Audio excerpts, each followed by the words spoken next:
जय श्री बालाजी महाराज। श्री शिवाय नमस्तुभ्यम। ईश्वर की कृपा आप सब पर बनी रहे। मीन राशि 15 जुलाई से 20 जुलाई 2024। जानते हैं क्या कुछ लिखा है समय ने। 15 से 20 जुलाई 2024 के मध्य मीन राशि से जुड़े जातकों के जीवन में मीन राशि से जुड़े जातक सोचे हुए कार्यों को समय पर पूरा करने और उसमें अपेक्षित सफलता की प्राप्ति हेतु विशेष प्रयास करने के लिए अपने को तैयार रखें। करियर कारोबार के साथ घरेलू समस्याएं कुछ हद तक आप पर हावी हो सकती हैं। उन्हें देखकर आपका मन हो सकता है सब कुछ छोड़कर पलायन करने का, यानी कि हर तरीके से सिलेंडर कर देने का हो जाए। आपका मन अपने काम में ना लगे, लेकिन आप चाहकर भी ऐसा नहीं कर पाएंगे। किसी भी विषम परिस्थिति में आपको उससे निकलने का रास्ता खोजना ही होगा।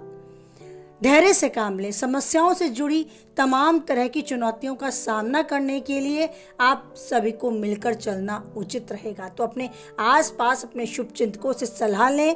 कहीं कोई समस्या है तो उसका हल खोजने के लिए प्रयासरत रहें।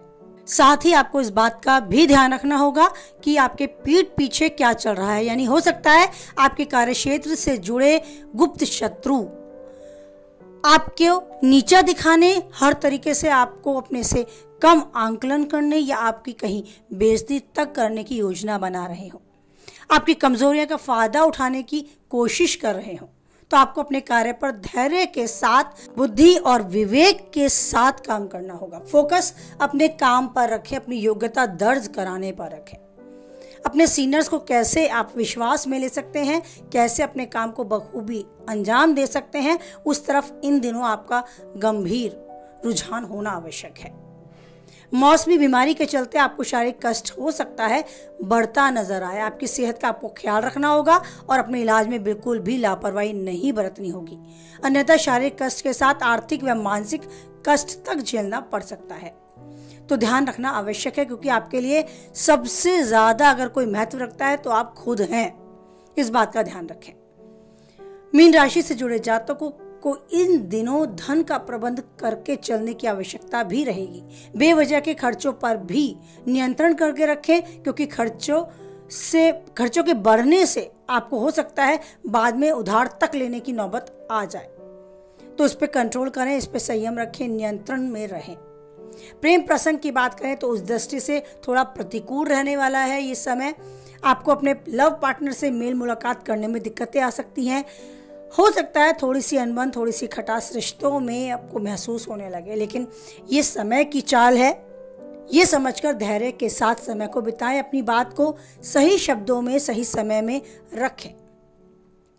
जीवन के कठिन समय में आपका पार्टनर काफी हद तक आपके साथ खड़ा भी रहेगा, मददगार भी साबित होगा, लेकिन उसके लिए समय को समझना भी जरूरी है।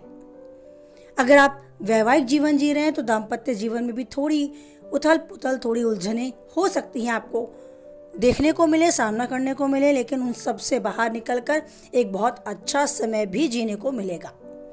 आपका ये समय आपको खट्टे मीठे दोनों अनुभव कराने के लिए आया है। तो आप धैर्य के साथ, बुद्धि विवेक के साथ काम लें, अपने कार्य पर फोकस करें, धैर्य के साथ अपनी वाणी पर संयम रखें, समय की चाल को समझें और उतार चढ़ाव में अपने को संतुलित करके, अपने को बैलेंस बनाते हुए इस जीवन को अच्छे से निर्वाह करते चलें।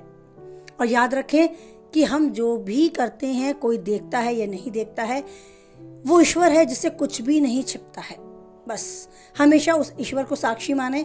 आपके हर कर्म का वो प्रत्यक्ष साक्षी है और वो अपने हिसाब से फल देता है। आपके या किसी और के हिसाब से किसी भी चीज का आंकलन नहीं होता।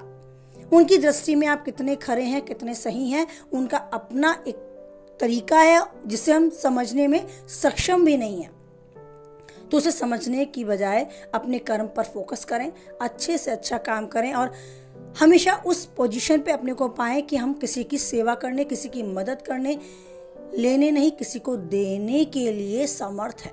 और ईश्वर हमें उतना समर्थ करके चले।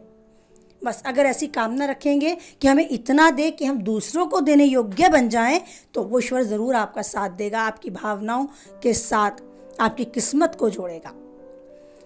ईश्वर पर विश्वास बनाते हुए जिंदगी का हर पल अच्छे से जीते रहें और उस ईश्वर के साथ एक स्ट्रॉन्ग कनेक्शन बनाने के लिए केवल और केवल उसके साथ समय बिताएं।